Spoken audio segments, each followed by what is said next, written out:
சொற்பொழிவுகள், வேத ஆகம விளக்கங்கள், கோவில் வரலாறுகள், பஜனைகள், வாழ்வை வளமாக்கும் ஆன்மீக வழிகாட்டுதல்கள், இறையருளும் ஆன்மீக அறிவும் இணையும் உங்கள் குரு சேனல். இப்போதே சப்ஸ்கிரைப் செய்யுங்கள். इंटरेस्ट के लिए उनके लिए ये घातक है और हमें उसका मुकाबला करना है। उसके लिए हमारे को एक दृढ़ता के साथ संशय को हटाकर, वो संशयात्मा विनाशाय, संशय में मत पड़िए। एक बार एक ही चीज को सोचिए, देश के इंटरेस्ट को सोचिए, देश के इंटरेस्ट में काम करिए।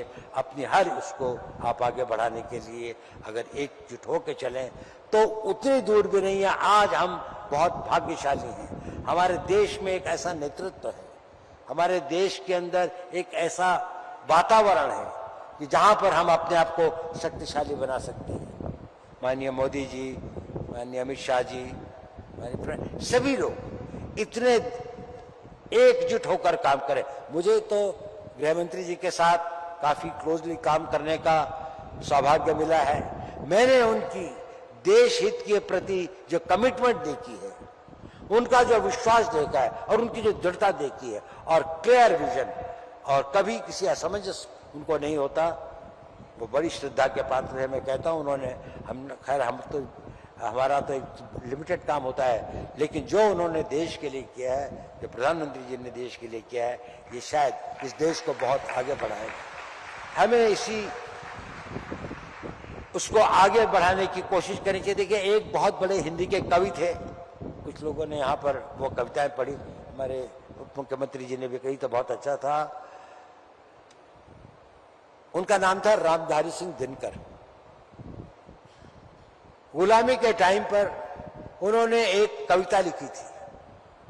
मैं चाहता हूं कि हम सब लोग समय मिले तो एक छोटी सी कविता है, 15, 16, 20 लाइन की, उसको पढ़े तो, और उसका नाम है आग की भीख।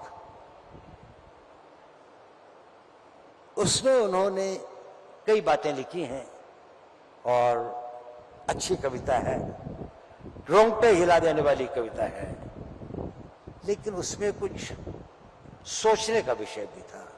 और कवि जो है ईश्वर से प्रार्थना कर रहा है, भीख मांग रहा है। वो ईश्वर से वरदान मांगने के लिए जाता है तो कहता है, क्या चाहिए मुझे कि तम वेदनी किरण का संधान मांगता हूं। तम अंधेरे को कहते हैं, जो तम को वेद सके, जो अंधेरे से थ्रू मुझे क्या कहते हैं हम लोग उसको, जिसको नाइट विजन जिसे दे सके, तो तम वेदनी किरण का संचार मांगता हूं, जड़ता विनाश को फिर भूचाल मांगता हूं। ये जो जड़ भाव है, जो कि आपको भ्रमित कर देते हैं, आपको उन दिशाओं में ले जाते हैं कि आप अपनी देश की, राष्ट्र की, मानवता की, समाज की जो सही दिशा है उसको छोड़कर आप निजी इंटरेस्ट की दिशा में चले जाते हैं, आप सेक्टेरियन इंटरेस्ट की दिशा में चले जाते हैं, चीप पॉपुलैरिटी में चले जाते हैं। विष का सदा लहू में संचार मांगता हूं, प्यारे स्वदेश के हित अंगार मांगता हूं। तो दिनकर की वो जो ललकार थी कि प्यारे स्वदेश के हित,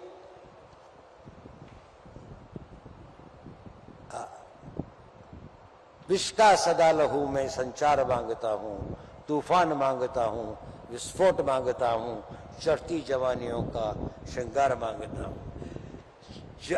आज का जो यौवन है, आज का जो यूथ है, वो अपने आप को समर्पित करे, पूर्ण रूप से ये सोचे कि मैं राष्ट्र हित में ही करूंगा। अगर मेरे छोटे मोटे इंटरेस्ट हो भी, चाहे कुछ हो, उनको मैं नजरअंदाज करूंगा, वो बात की बात है। अभी तो देश को बनाना है, ये वो समय है जो हम गंवा नहीं सकते।